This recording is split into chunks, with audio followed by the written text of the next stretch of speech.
Shalom. All praises to Yahweh, Bahashem, Yahweh Shai, Bahashem Hakwadash. Double honors to the apostles and elders of Great Millstone, and peace and blessings to the 144,000 and the rest of the elect. Shalom. Uh, this lesson is just going to be going into pretty much the idea came, or the spirit gave it to me from this article I was reading, going into these gunshots happening at night, and they happen disproportionately to different communities. Basically, they happen in the Jake neighborhoods, poor neighborhoods, and uh, what I was getting from it was, hey, get used to this, because it's getting ready not to only to be in Jake neighborhoods, but all over in every neighborhood, all over the country, and because you see from different signs, this place is on the brink of civil war, on the brink of collapse. There's famine rising. They just came out with news about the inflation rising again, another 3.5% in March. You know, the news with Iran and Israel. All these different things going on, and it's going to make everything harder for the citizens here. But the point being is, get used to hearing these gunshots at night, like Jake has to deal with every night. But this is just this is a quick article. This is from PubMed. It says estimating community disruption from nighttime gunshots in 6 U.S. cities from 2015 to 2021, which is 6 years. So 6 cities in 6 years. This is the background. Gunshots affect those directly involved in an incident and those in the surrounding community. Basically, a person that is being shot or doing the shooting or whatever, it affects them as well as people around that hear it. The community level impact of nighttime gunshots may be particularly disruptive to sleep of nearby community members. Our aim is to estimate the number of people potentially affected by our aim is to estimate the number of people potentially affected by nighttime gunshots and the relationship between nighttime gunshots and median household income in the USA. We collected data publicly available on the timing and location of gunshots in 6 U.S. cities: Baltimore, Boston, Washington, D.C., New York, Philadelphia, and Portland, Oregon. And these are all, Jake heavy cities, or crime heavy cities,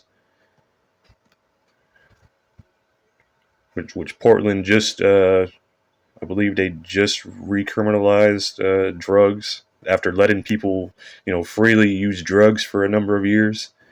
So they allowed their citizens to get hooked on drugs, which would, raise crime. And now they're, stuff has gotten so out of hand there that they recriminalize it.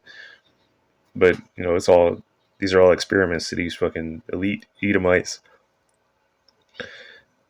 But from 2015 to 2021, we then analyzed the data by computing rate ratios to compare the frequency of gunshots during nighttime hours from 6 p.m. to 5:59 a.m. versus daytime hours 6 a.m. to 5:59 p.m.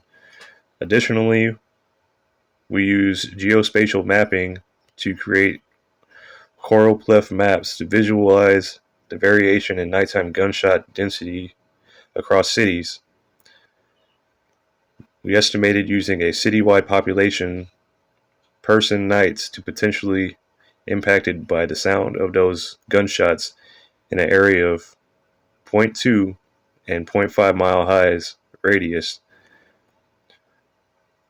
Finally, for 5 of the 6 cities where data on median household income were available by census tract, we built nonlinear regression models to estimate the relationship between the number of nighttime gunshots and the median household income. So basically, they well, let me maybe continue. I'll just jump to the conclusion. Nighttime gunshots are prevalent, particularly in low income neighborhoods, and may have under recognized effects on the surrounding communities. So these different um, like gunshots, different noises all the time, they affect your sleep. They can make you irritable. They have different effects on you. The point being from this article is, hey, this happens more in poorer areas where Jake lives. But this is gonna spread. It's gonna spread all over. It's just not gonna be no longer in these neighborhoods. It's gonna be everywhere. This is Second Ezra chapter 15 and verse 12 in the GNT. The whole land will be in mourning. It will be shaken to its foundations when I, Yahweh, Ba'ashim Yahushai, strike it and pound on it. So the whole land, this being Babylon the Great, and the Lord is going to go all out here. He's not going to pull any punches, you know, in the coming days. Ultimately, this place is going to be destroyed by nuclear fire, thermonuclear fire. The farmers will mourn because their seed will fail to sprout, and their trees will be destroyed by blight, hail, and terrible storms. So the farmers are already mourning. They're already like the small farmers. They're losing a lot of their money, their animals, their farms. You have different things like the lantern bugs that are eating everything. Those bring about famine. You have those cicadas that are supposed to bloom, and now supposedly they have a zombie fungus of some sort. You have the different storms that have been going on, the hail that's been going on in different parts of the country, different tornadoes, flooding. You know, also the different fires at these refineries. Now, also the bird flu, the avian flu, is back now. So you have different things that it's going to cause, the food scarcity. And what will happen with more and more food scarcity? Food will become harder to find. People will no longer. What I was going to from this, like the gunshots and all these things, are no longer going to be happening in poor areas.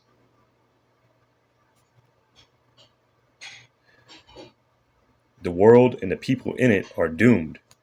And let me get this real quick. This is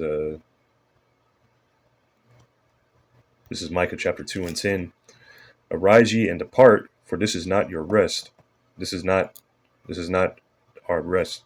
You Jake, you Israelites, this is not your rest. This is not the time to be, looking to, how do you say, start a business, get married, planning 10 years from now, planning your retirement, looking at your 401ks, these kind of things. This is not the time to do that, because this place is set for destruction. Like, this place is already on the verge. Like, if you look at the signs, which I'll bring, Lord willing, I'll bring up another article. But looking at all the signs, like, this place is not, it's not the time to invest. Like, how do you have, like with stocks and whatnot, they have like a thing where it's like you buy, sell, or hold. Like, now is not the time to be, buying into this place.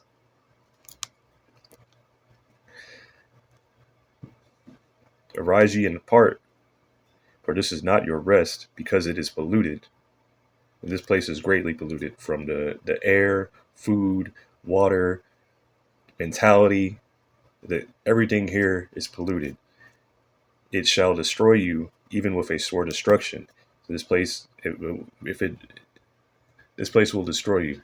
This place will destroy you mentally, physically, spiritually, and ultimately, if you get caught up, ultimately the fire, the thermonuclear fire, that's going to be the ultimate destruction here. But back to the second Esdras. So there's no hope for this place. There's no hope to save it. There's nothing that'll bring it back. Verse 15, the war that will bring destruction is very near. And this is speaking of World War III. This is the war that's going to bring the destruction of Babylon the Great. How do you say it? Like the war to end all wars. After this, people are going to fight wars with sticks and stones. But no, that was a. I don't remember who said that, but that was. Anyway, this is the war that's getting ready to happen. You see it in a matter of fact. Let's see if I can do that.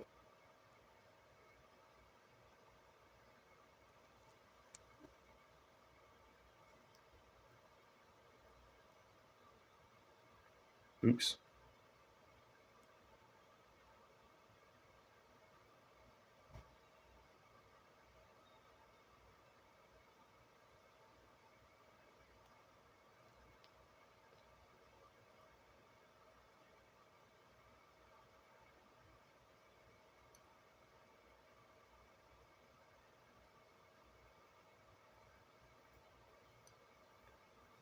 Which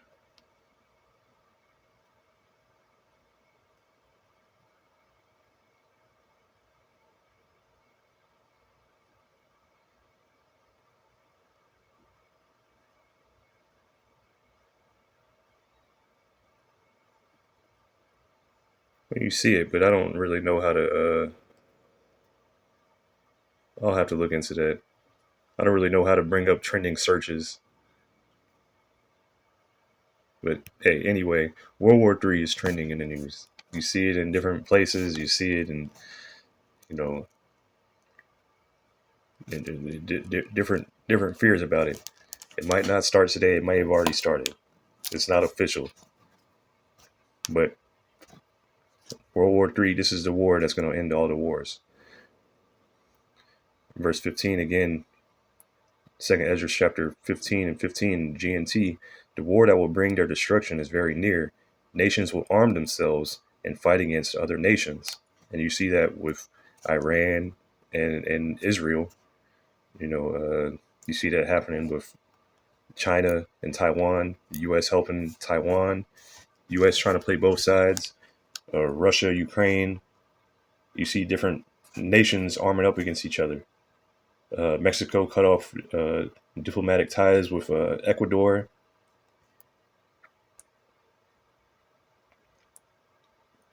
Verse 16, there will be great political turmoil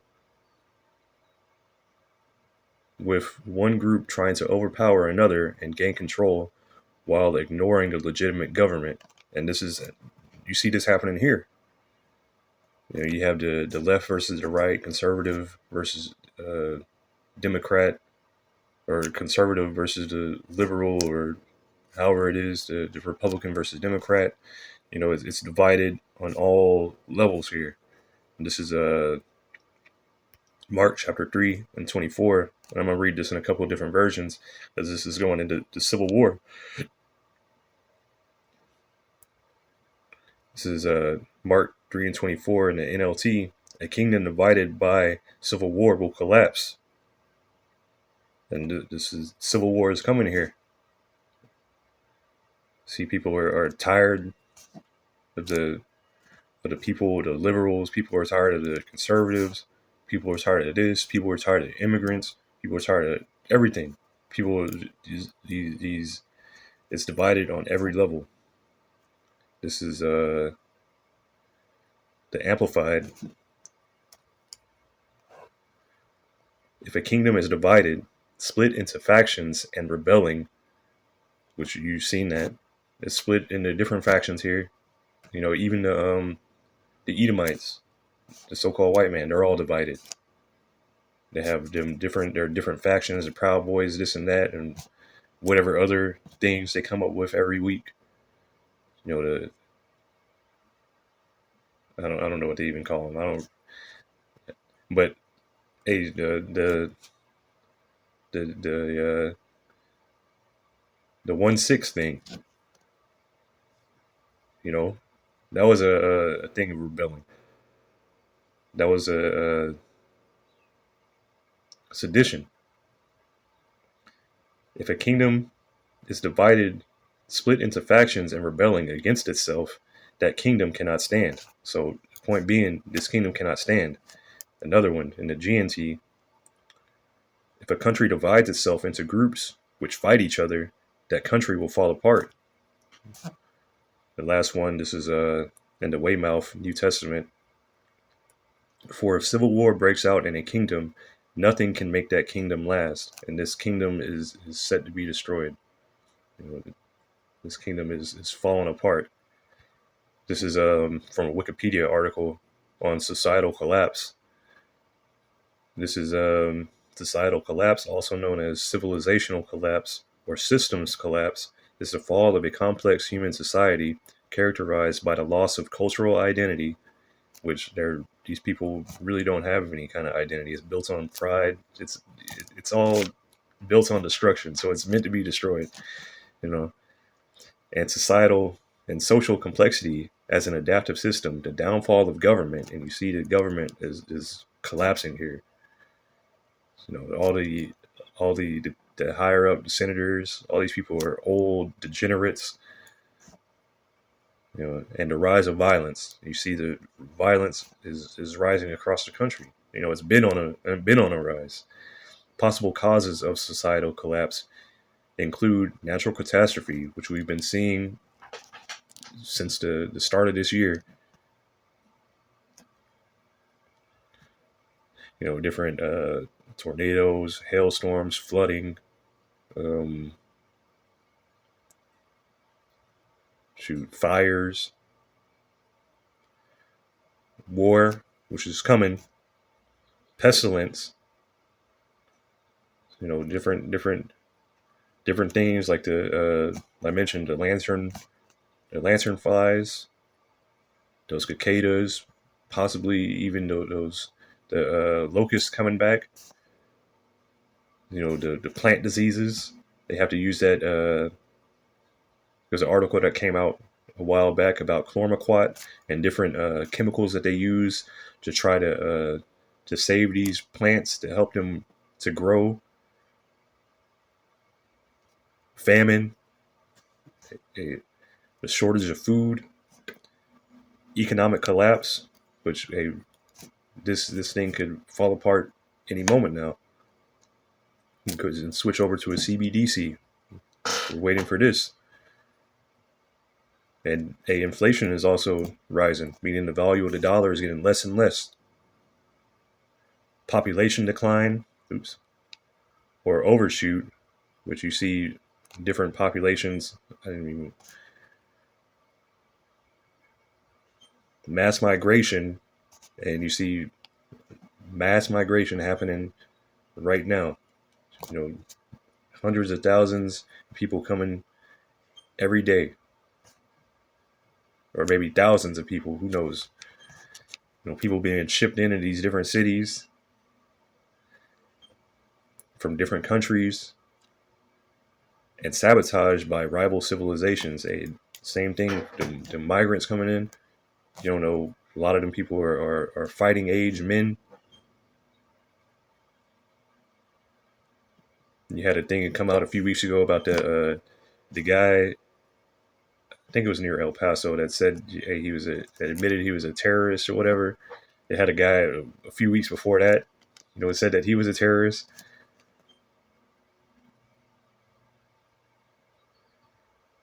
They even have the power grid. You know, they're pushing this every other few weeks that they remember these different countries that can hack our grids. You know, China, Russia, these different countries that can hack our power grids. You know, so there's different countries. You know, There's a lot of different ways that you can be sabotaged. You know, the water. Uh, I can't remember what they're called, for water refineries or something like that. Anyway, but these are all factors that are here. You know, if you do a checklist, you know, Babylon the Great, you can check off every one of these signs of societal collapse. Babylon the Great, every one of them checks off. It's only a matter of time. A it just needs a spark to kick it off. A what would be a flashpoint. Basically, it's just you have all these volatile chemicals all together. It just needs a spark, one thing to kick it off for it to fully collapse. But a collapsed society may revert to a more primitive state, be absorbed into a stronger society, or completely disappear. And that primitive state being a people not caring no more. People just doing whatever. No longer howdy neighbor, whatever.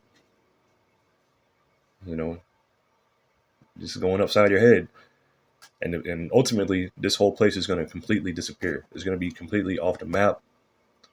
The line of confusion being spread out, meaning that the ICBMs are going to do such a number on this place that you're not going to be able to tell what's what city is what here in this place anymore. And the idea of it, you know, the idea now that a lot of people want to come to Babylon the Great to chase the dream here, that's going to be it's going to be completely gone. It's going to be completely disappeared. But back to Second Esdras. Oh, that's wrong. My bad.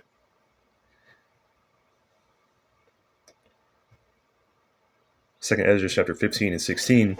There will be great political turmoil, with one group trying to overpower another and gain control, while ignoring the legitimate government. So people aren't going to care about the elections anymore. People aren't going to care about all this. People aren't going to care about the whole democratic process. Because it's going to be civil war. You know, elections might even be held off. You know, that's one thing that they're worried about Trump being president, that he'll make himself a dictator. Verse 17, there will no longer be free access to cities. And then one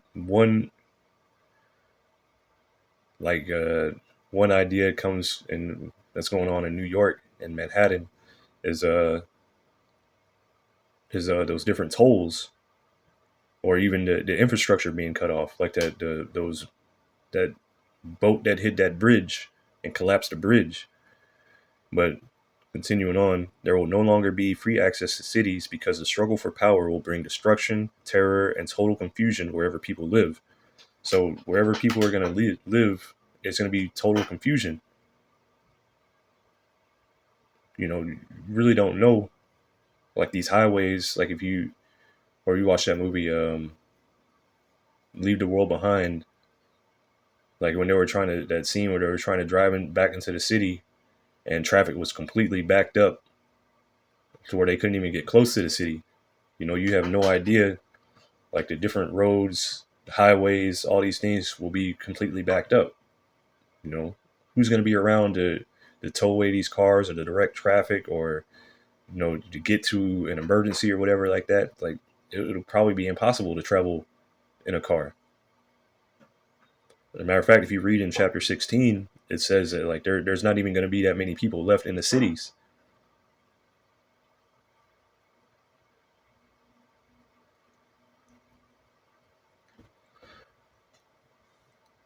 Verse 19, driven by famine and terrible suffering, people will assault their neighbors and mercilessly plunder their possessions.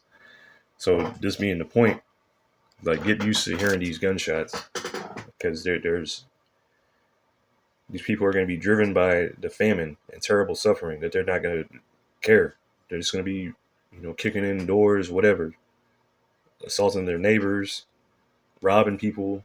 taking their food, whatever they deem as valuable in this day,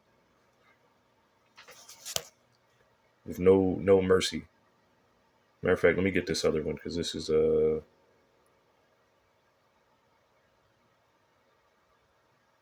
is another article kind of going into different trauma and gunshots, or you know, yeah.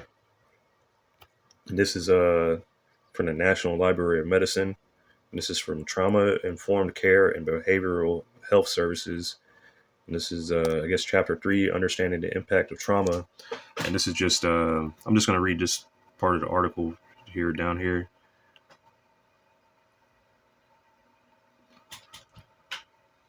This is a foreshortened future. Trauma can affect one's beliefs about the future, be a loss of hope, limited expectations of life, fear that life will end abruptly or early, or anticipation that normal life events won't occur.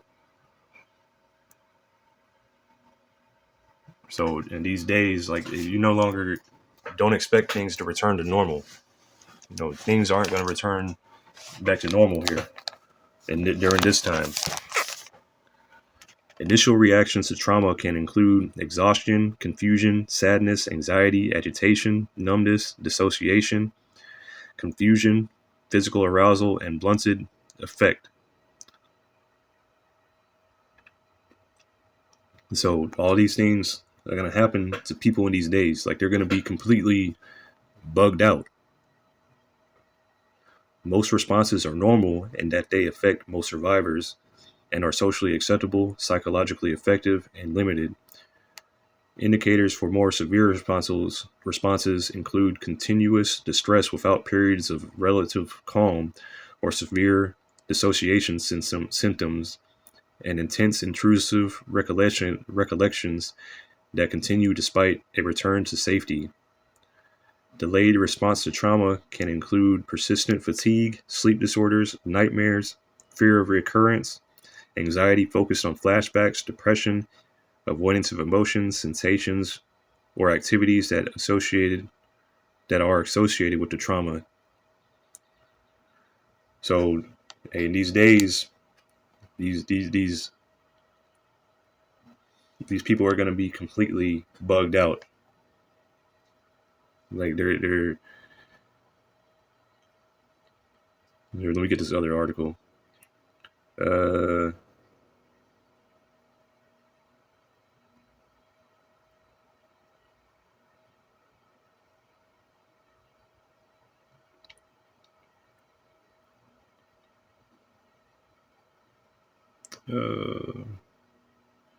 You know what? Not this one. But anyway, I'll end off with this one. This is Amos chapter 5 and 18. Woe unto you that desire the day of Yahweh Ba'ashem Yahushai. To what is it for you? The day of Yahweh Ba'ashem Yahushai is darkness and not light. As if a man did flee from a lion, and a bear met him, or went into the house and leaned his hand on the wall, and a serpent bit him. So this day is coming. Is going to be a trauma after trauma. Like, different things. Like, you're going to be, especially these Babylonians here, they're going to be on their, like, the edge of their seat, constantly. They're constantly going to, each thing is going to be worse than the other. There's not going to be any rest for these people here. Like, these are days of trouble coming. Terrible days coming.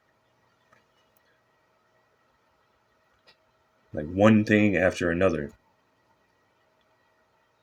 And these different traumas, like I just read about in that article, are gonna these things build up. Like, a person might completely bug out, lose their mind, whatever, and then they might show up over time. Like, you're gonna see people. You're seeing people bug out right now, and nothing's even started. So you're gonna see people more and more bug out.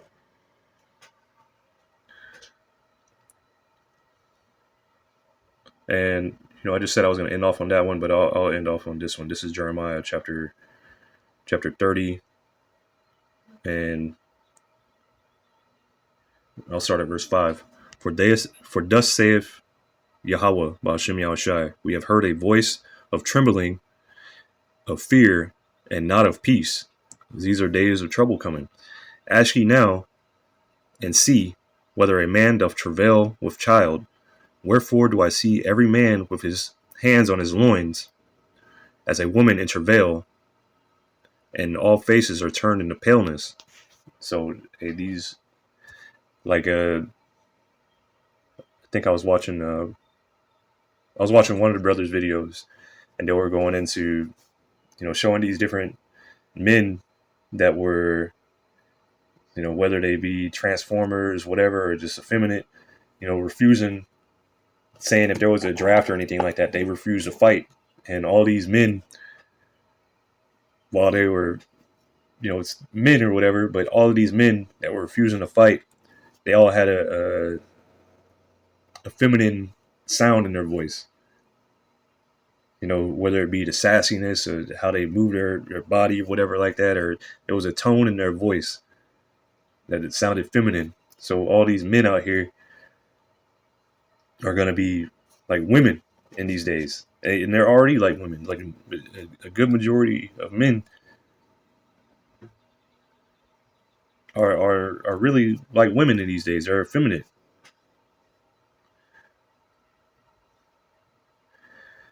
Jeremiah 30 and verse 6. Ask ye now and see whether a man doth travail with child.